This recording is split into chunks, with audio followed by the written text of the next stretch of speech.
A woman stands on a bridge in the freezing rain, tears mixing with the storm. She whispers one last prayer and jumps. But destiny has other plans. From the darkness below, a former Navy SEAL dives after her, not knowing this rescue will uncover a secret tied to his own father's death. One act of courage, one loyal dog, and a miracle buried beneath the snow. Before we begin, tell us where you're watching from and subscribe for more stories of faith, courage, and the miracles God hides in the darkest places. The night over Portland was soaked in rain, the kind that turned the city into a blur of trembling reflections. Streetlights shimmered on the slick asphalt like scattered coins of gold, and the Willamette River below the Morrison Bridge churned with cold, restless waves. The air tasted of iron and salt. Winter's bitterness settling in. Jack Turner, a man carved by years of war and silence, steered his old black truck through the curtain of rain. He had the kind of face that life had chiseled rather than blessed. Square jaw, faint scars beneath the stubble, and steel-gray eyes that seemed to weigh every second of existence. His hair, once the color of midnight, now carried the silver of too many sleepless nights. At 38, Jack looked older, not by years, but by memories, the kind that burned behind closed eyelids. He had been a Navy SEAL once, the kind of soldier who moved through shadows and never asked why, until the day the war came home with him and refused to leave. Beside him sat Ranger, his German shepherd, a 7-year-old K9 with a broad chest and coat streaked in sable and black. Ranger's amber eyes were sharp and restless, scanning the world like a soldier who never unlearned the battlefield. A faint scar ran above his right eye, a reminder of the explosion that ended both his service and Jack's. Ranger had saved Jack's life that night, pulling him out from the wreckage in Kandahar. Since then, they'd been two broken halves of one soul. Jack wasn't driving anywhere special that night, just out for a quick run to buy extra food and dog treats from the convenience store near the river. He preferred the late hours. The world was quieter then, less demanding, and loneliness felt more like a companion than an enemy. The wipers beat a steady rhythm against the windshield. He had a country song humming low from the radio, something about coming home and finding nothing left to come back to. As he approached the bridge, Ranger lifted his head, ears pricking forward. The dog gave a soft growl, the kind that wasn't born of fear, but instinct. Jack slowed the truck. Through the fog of rain, his headlights caught a lone figure standing on the outer ledge of the bridge. A woman, motionless against the whipping wind. Jack's heartbeat thudded once, heavy and cold. He pulled over, leaving the engine idling. The rain hit harder as he stepped out, soaking through his jacket within seconds. "Hey!" he shouted over the storm, but his voice was swallowed by the roar of the river. The woman didn't move. She looked young, mid-20s maybe, wearing a thin brown coat far too light for the weather. Her hair, dark and drenched, clung to her face like ivy. Her skin was pale beneath the flickering bridge lights, her hands gripping the metal railing so tightly that her knuckles had gone white. There was a stillness about her that frightened him, the calm before surrender. Jack took a cautious step forward. "Miss," he called again, softer now, his voice rough but steady. "You don't have to do this." She turned her head just enough for him to see her eyes. They were the color of river glass, a murky green-gray full of tears that didn't fall. Her lips parted, and he thought she might speak, but instead she whispered something lost to the wind. And then she jumped. "Ranger, stay!" Jack vaulted over the rail without thinking. The fall punched the breath from his lungs, and the icy river swallowed him whole. He fought the shock that clawed at his chest and kicked hard beneath the weight of his boots. Through the murky darkness, he saw her, sinking fast, her coat billowing like a torn sail.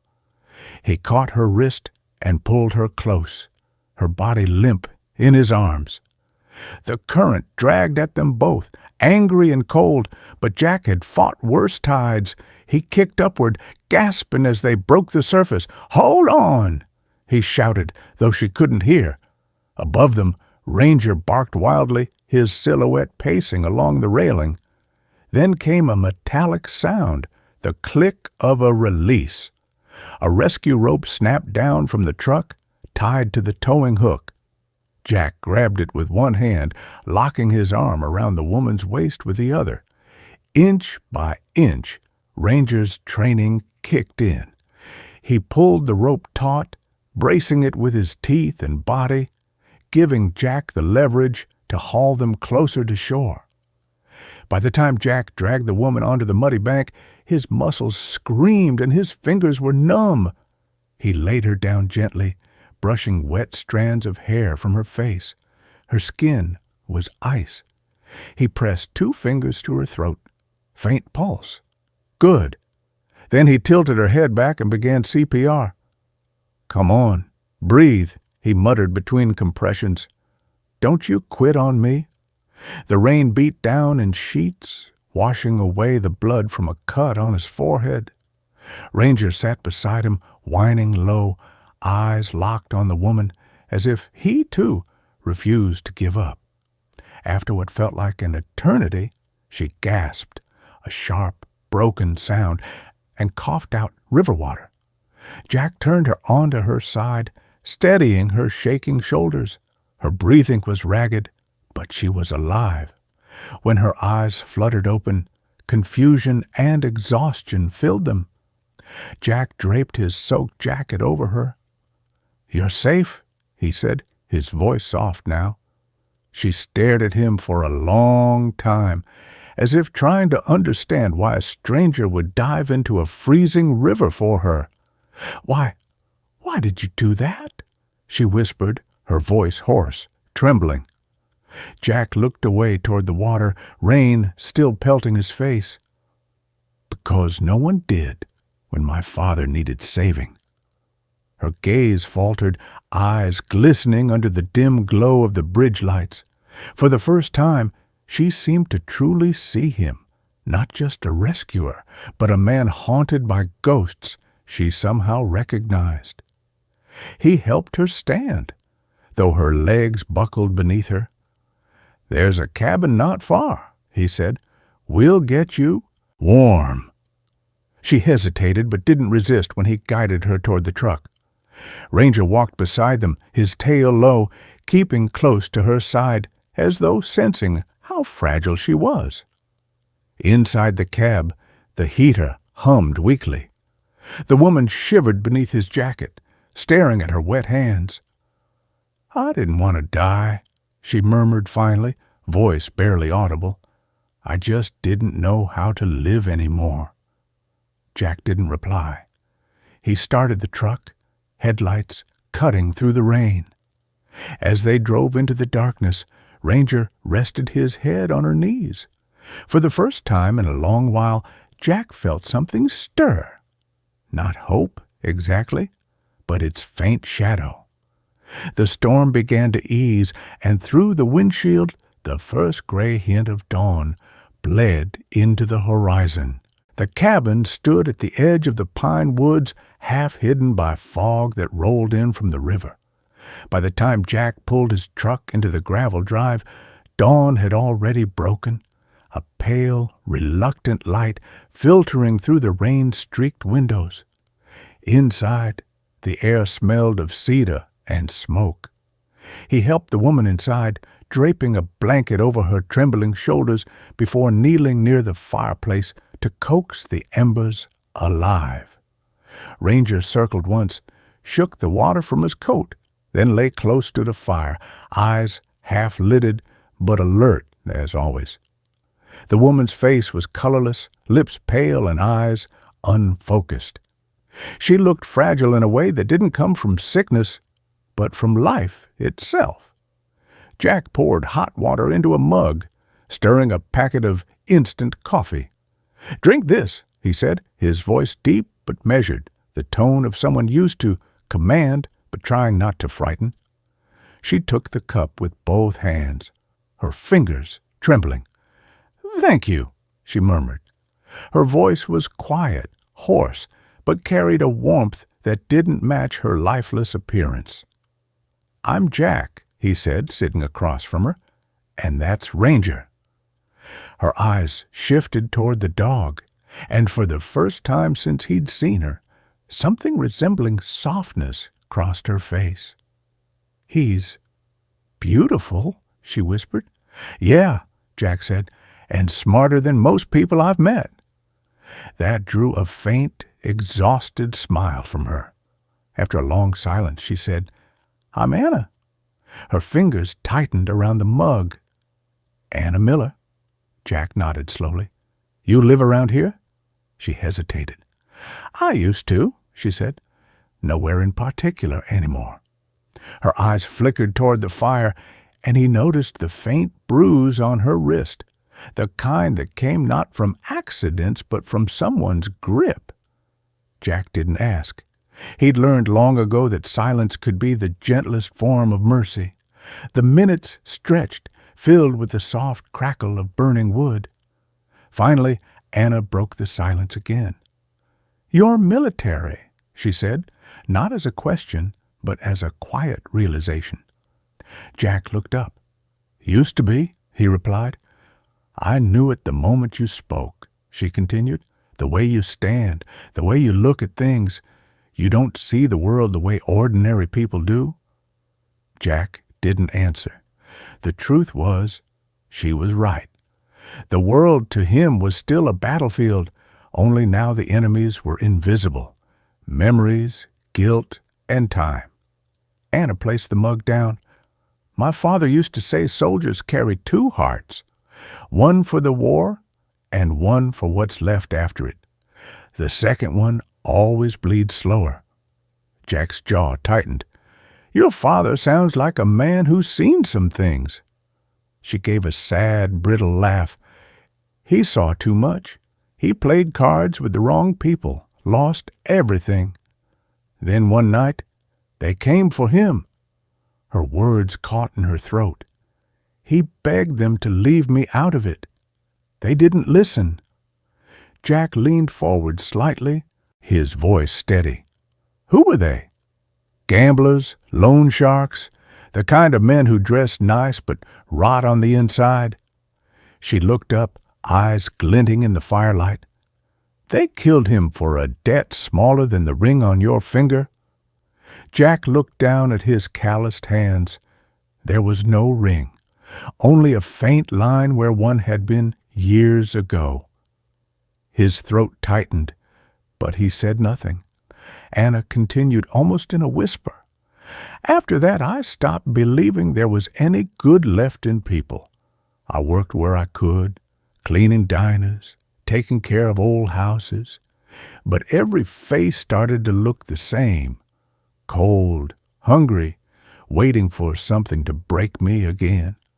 Her voice cracked. "Last night wasn't the first time I thought about ending it, just the first time I couldn't stop myself." Jack exhaled slowly, the words sinking like stones in his chest.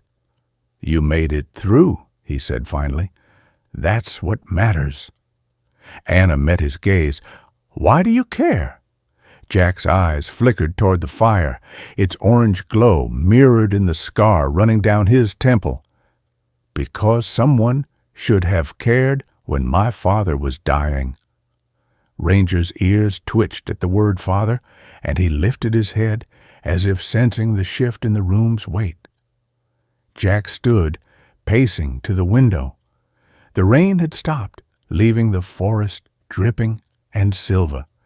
He could see his reflection faintly in the glass, the hard edges, the eyes that never rested. He turned back toward her. My old man ran a small auto shop in Montana. Good hands, quiet voice, the kind of man who thought honesty could protect him. One night, some guys came not to buy, but to collect. He wouldn't give up the shop, so they made sure he never stood again. Jack's voice hardened like gravel. I was 15. My brother was 10. The police called it an accident. I called it the start of everything. Anna's eyes shimmered with unshed tears. You became a soldier because of him? I became a soldier because I needed to stop feeling powerless, Jack said. Didn't realize until much later that some wars don't end when you come home. Neither spoke for a while. Outside, the sky turned pale gold as the morning sun climbed through the mist. Ranger stretched, moving closer to Anna, resting his head against her knee. She reached down to touch his fur, her fingers tracing the scar above his eye. What happened to him? She asked softly. Jack looked at the dog. Same thing that happened to me, he said. Wrong place, right time. We both got out, but not without scars. She nodded, a tear sliding silently down her cheek. Hours passed before Jack finally said, You can stay here tonight. There's a spare room. Anna hesitated, then nodded slowly. Thank you, but I don't want to be a burden. You won't be, he replied simply. I've had worse company. That earned him a small smile, brief but real, when she disappeared into the guest room. Jack lingered in the kitchen, staring at the mug she'd left behind. He felt something in him shift, not comfort, but curiosity. He didn't believe in coincidences, and something about her story didn't fit. The bruises, the way she'd known where to jump, as if she'd been there before. Ranger gave a low rumble from the doorway, watching him. I know, boy, Jack muttered. Something's not right. Outside, the fog thickened again, swallowing the edge of the forest. Somewhere in that silence, Jack thought he heard the faint echo of a car engine far down the road, one that didn't belong. He moved to the window, hand instinctively brushing against the scar on his shoulder. Ranger stood, alert now, ears pricked forward. Jack narrowed his eyes at the tree line. Looks like we've got company, he whispered, and for the first time in years he felt that old, dangerous calm settle over him, the kind that only came before a storm. The knock on the door never came. The sound Jack heard the previous night, a car engine buried under fog, had vanished as if swallowed by the trees. By morning, the world outside looked harmless again. Dew on the grass, a sky the color of faded denim, birds calling somewhere unseen. But Jack Turner trusted mornings the least. They were too quiet, too easily disguised. Anna sat at the kitchen table wearing one of Jack's flannel shirts, sleeves rolled high around her thin wrists. Her hair, now dry, fell to her shoulders in dark, uneven waves. The bruises on her arms had faded into muted violets. She looked less like the desperate woman from the bridge and more like someone caught between two choices, run or rebuild. Ranger lay at her feet, head resting on his paws, watching her every movement. Jack poured coffee into 2 chipped mugs. You sleep? Some, she said, tracing the rim of her cup with a finger. I dreamt of water, but this time I didn't drown. That's progress, he muttered, sitting across from her. There was silence again, heavy but not uncomfortable. Jack had spent years in silence. He could read it like a language, but this morning, something about Anna's quietness was different. It wasn't fear. It was decision. When she finally spoke, her voice was calm, almost rehearsed. "I should go." Jack's grip on his mug tightened. "Go where?" She hesitated, glancing out the window where fog still hugged the tree line. "There's something I need to do, something I can't keep running from." Jack leaned back, eyes narrowing. "If that means going near whoever hurt you, it's a bad idea." Anna looked at him, a flicker of steel in her gaze. "You don't know them." "No," Jack said, "but I know men like them, the kind that don't stop until someone makes them." She studied him for a moment, then smiled faintly. "You really can't help yourself, can you? Still trying to save people?" He didn't answer. Instead, he stood, moving toward the counter where his radio sat. It was old military surplus, scarred and scratched, but reliable. He turned it on out of habit, scanning static. No sound, but white noise. When he turned back, the chair across from him was empty. The mug still steamed. "Anna?" No answer. Ranger lifted his head, ears pricked. The front door was ajar, letting in a streak of cold light. Jack stepped outside, scanning the woods. Her footprints led down the muddy path toward the main road. "Damn it," he muttered. Ranger trotted beside him as he followed the tracks. By the time he reached the end of the trail, there was no sign of her, just the wind and the faint echo of an engine somewhere far away. He returned to the cabin an hour later, jaw tight. On the table lay a folded piece of paper.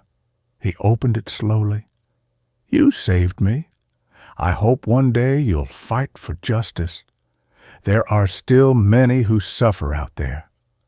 Below the handwriting was a single line of numbers and letters, an address scrawled hastily in pencil. It wasn't local. It was a rundown part of town Jack knew too well. An industrial district once used for shipping, now the skeleton of old crimes. Jack stared at the note until the edges blurred. Ranger whined softly, sensing his shift in mood. "Looks like she wants me to find something," Jack murmured, "or someone." He packed his gear quickly. Knife, flashlight, his old Glock 19 from a lockbox beneath the floorboards. Ranger sat near the doorway, tail still, eyes fixed on him as if already understanding this was no casual errand. Before leaving, Jack looked once more at the empty chair where Anna had sat that morning. Something about her goodbye felt too deliberate, too final. The drive into the city was uneventful until he reached the edge of the old district.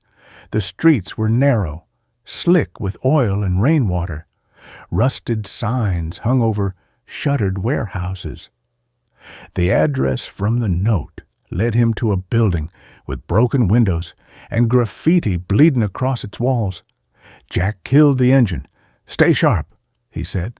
Ranger gave a low rumble in response. Inside the warehouse smelled of dust, beer, and gasoline. Faint music echoed from deeper within, cards shuffling, laughter rising and dying. A small illegal gambling den was operating in plain sight, hidden only by the apathy of those who no longer cared. Jack slipped between shadows, moving with the quiet precision of someone who had done this too many times before. He spotted 3 men near a makeshift poker table. One was tall and wiry with a crooked jaw, his hair slicked back and his eyes yellowed from nicotine. Another was thick-set, tattooed arms glistening with sweat. The third, younger and nervous, kept glancing toward the back door. Jack moved closer until he could hear them. "Viper's not going to like this," the wiry one said. The tattooed man snorted. "Viper doesn't like anything. Let him come down here himself." That name, Viper. Jack's pulse slowed. He hadn't heard it in years, but memory burned hot behind his ribs. Viper had been one of the names whispered in his father's murder case.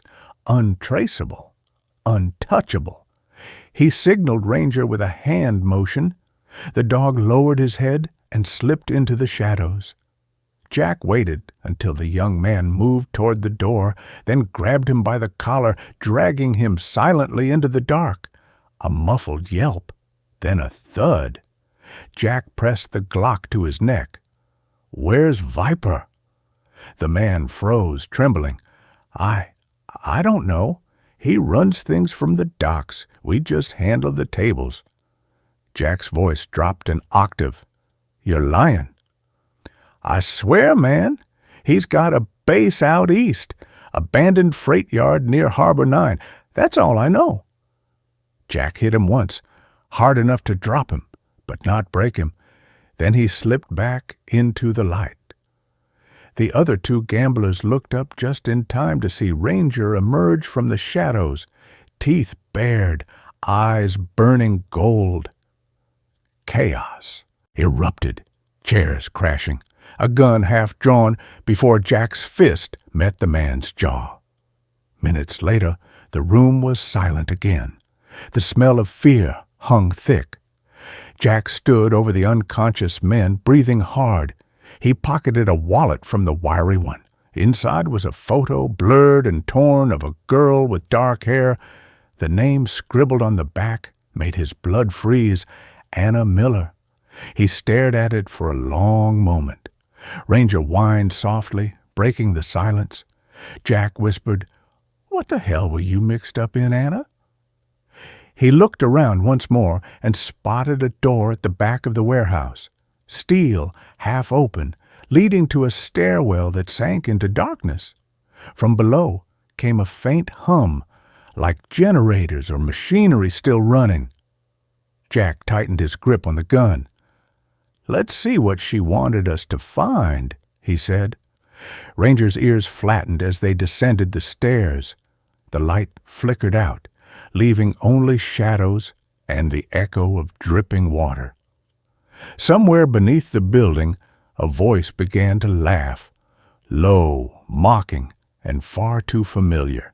The stairwell smelled of rust and oil, and the air was colder than the world above. Jack moved first, gun drawn, flashlight steady in his left hand.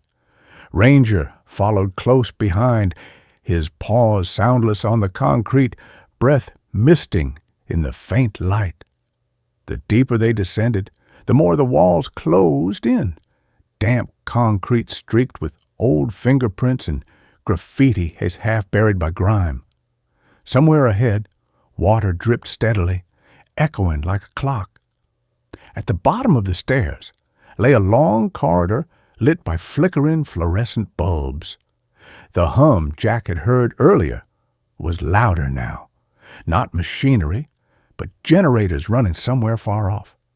He could hear faint voices, too, low and mocking, bouncing through the metal vents. They followed the sound to a heavy steel door slightly ajar. Jack peered through the gap and froze. Inside, half a dozen men were gathered around a table cluttered with cash, cards, and guns. One man, tall and broad-shouldered, with a shaved head and arms tattooed from wrist to neck, leaned back in his chair, laughing. His name, Jack would soon learn, was Rico Vargas, one of Viper's lieutenants. Rico was in his mid-30s, with a cruel grin carved into his face and eyes that reflected nothing but hunger. His nose had been broken more than once, giving his face an off-kilter brutality that fit the life he lived. Jack counted 6 men total, 2 guarding the entrance, 1 by the generator. He whispered, "Ranger, flank right." The dog's body tensed, low to the ground, waiting for the cue. Then Jack pushed the door wide and stepped in, the gun already up. Nobody move. For a second, silence held. Then everything exploded. The guard on the right reached for his rifle. Too slow. Jack's first shot hit the wall. The second hit the man's shoulder, spinning him sideways. Ranger lunged at the other, bringing him down hard. teeth sinking into leather and flesh. The rest scrambled for cover, shouting over one another. Rico overturned the table, money scattering like leaves. Jack ducked behind a support pillar, bullets screaming past. He could feel the heat and smell of gunpowder thick in the air. One man tried circling around the back, but Ranger was faster. The sound of the dog's growl cut through the chaos like thunder. When the shooting finally stopped, 2 men lay unconscious, 3 bleeding, and Rico was gone. The back door swung loosely, still creaking from its hinges. "Ranger, heel!" Jack ordered, voice low. The dog returned, panting, muzzle streaked with blood. Jack followed the trail outside, snow starting to fall, thin and sharp like glass dust. The alley behind the warehouse opened into a frozen lot littered with tire tracks. He moved quickly, heart still pounding, following boot prints that led toward the edge of the docks. The scent of diesel and salt water filled the air. A figure emerged ahead.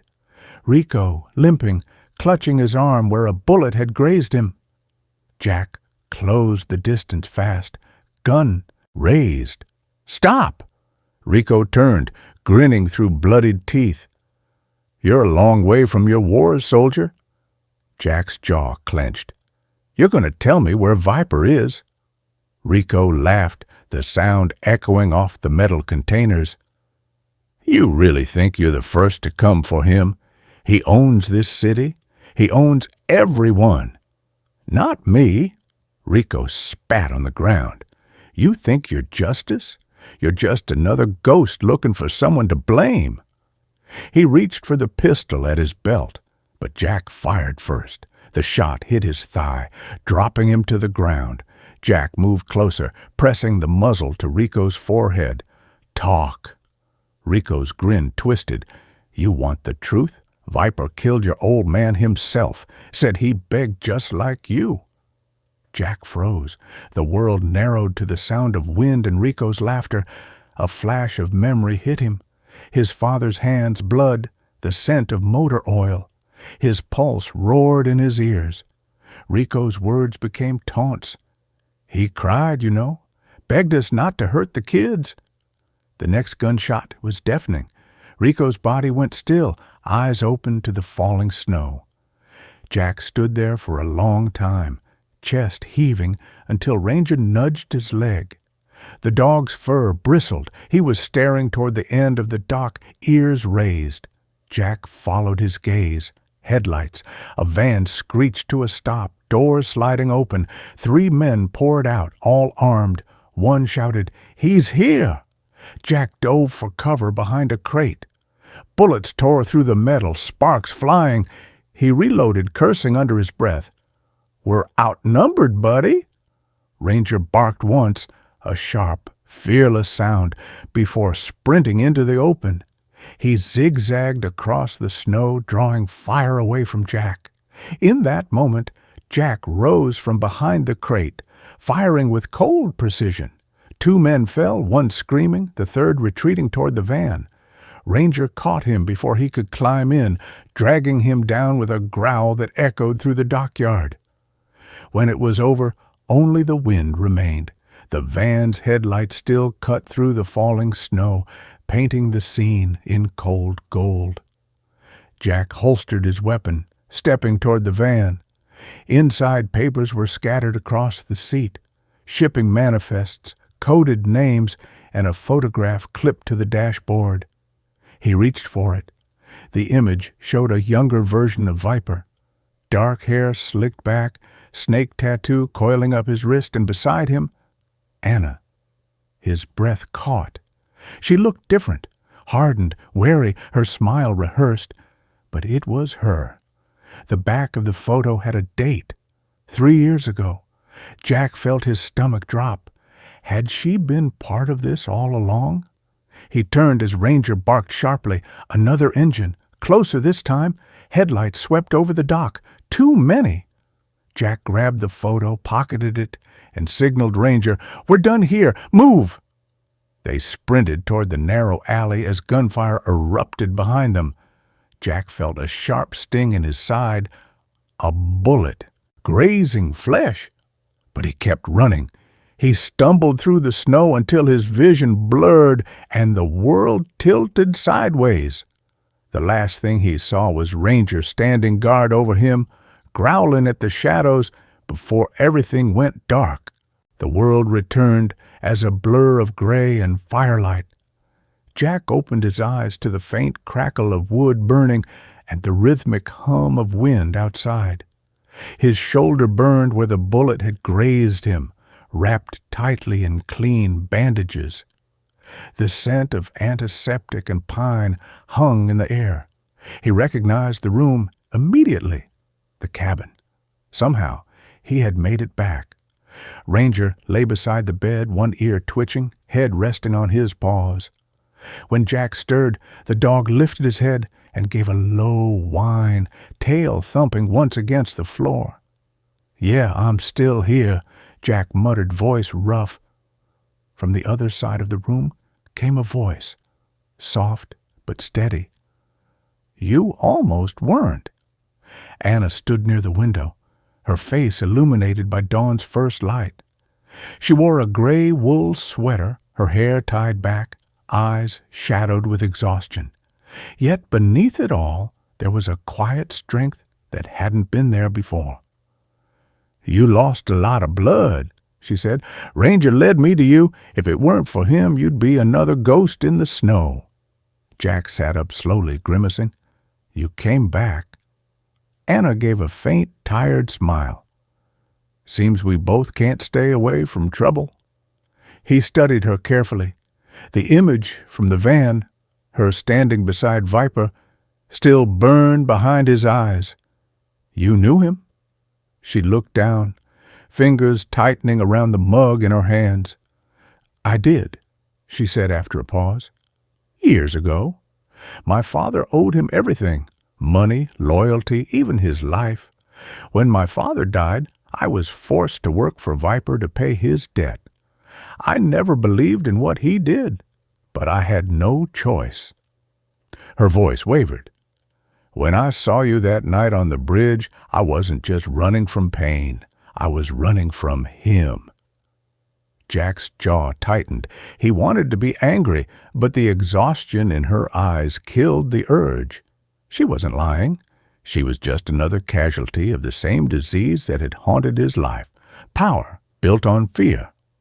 He leaned back, staring at the ceiling. "He's still out there."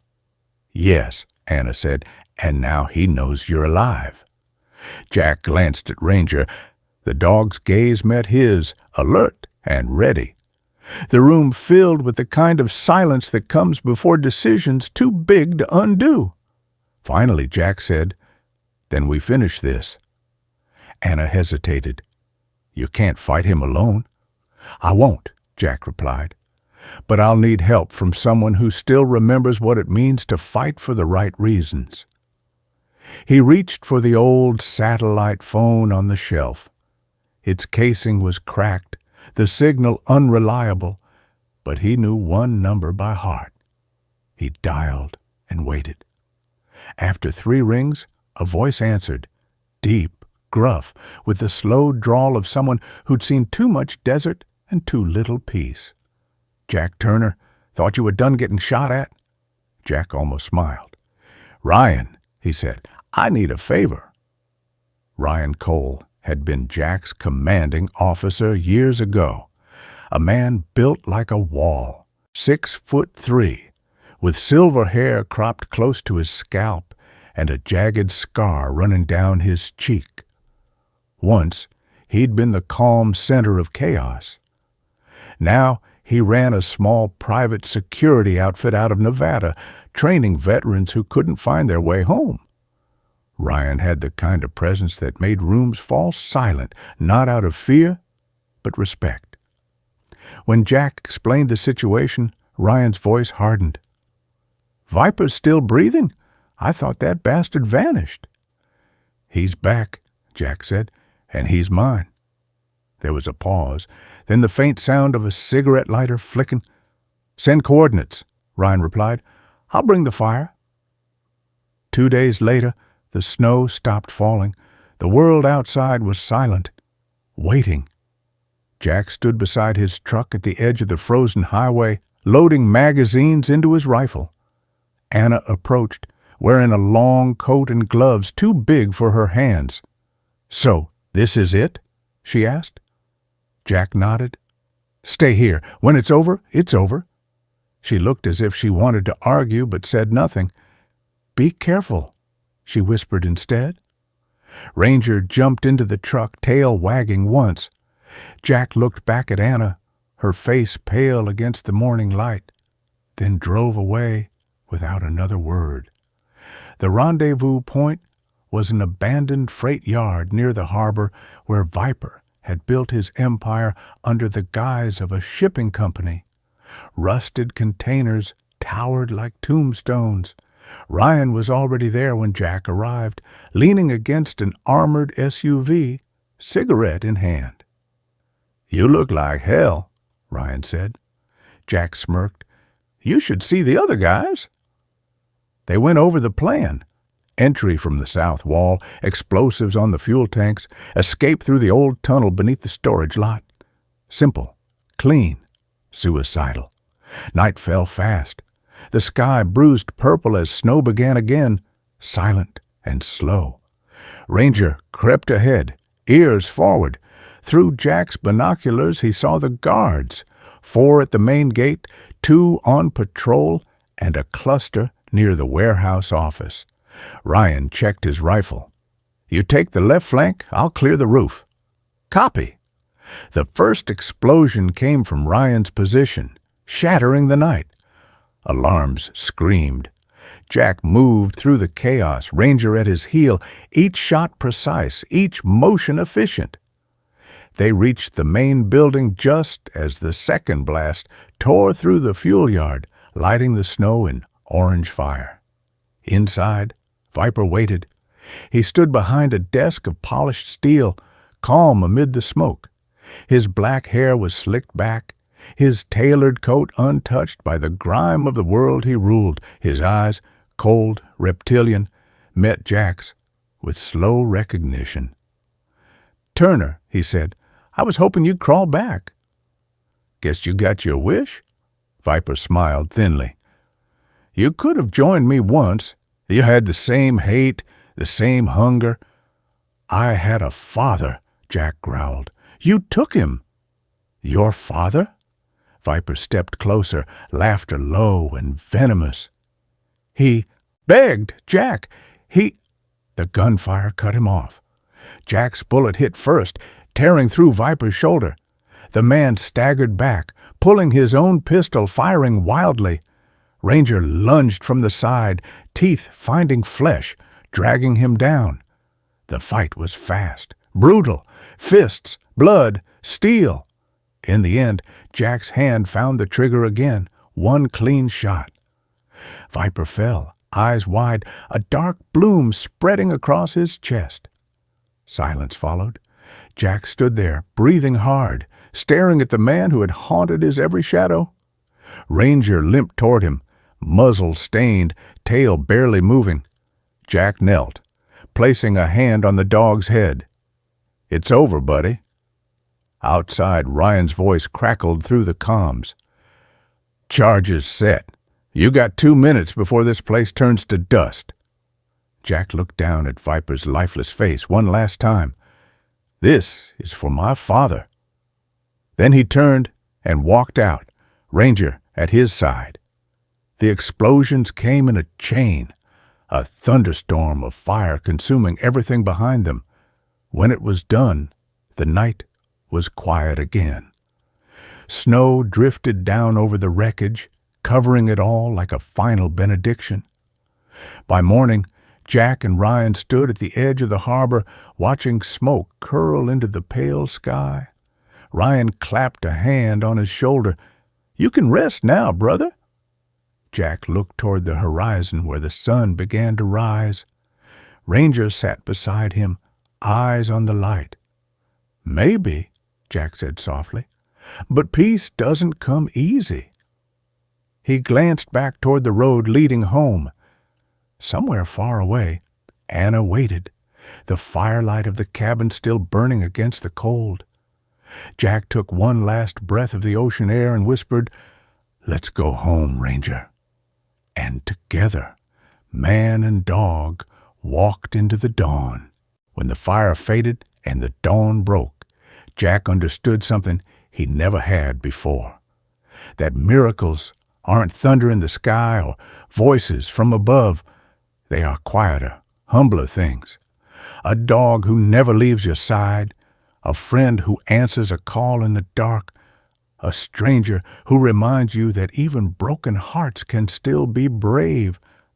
Perhaps that is how God moves through this world, not through grand gestures, but through the steady hands that pull another from the river, through the eyes that refuse to look away from pain, through the courage to love again when the world has already taken too much.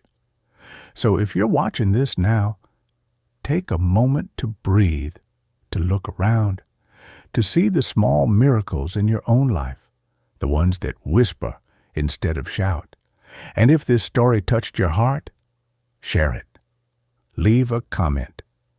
Tell us your story of faith, of hope, of second chances, and don't forget to subscribe so that together we can keep these stories of grace alive.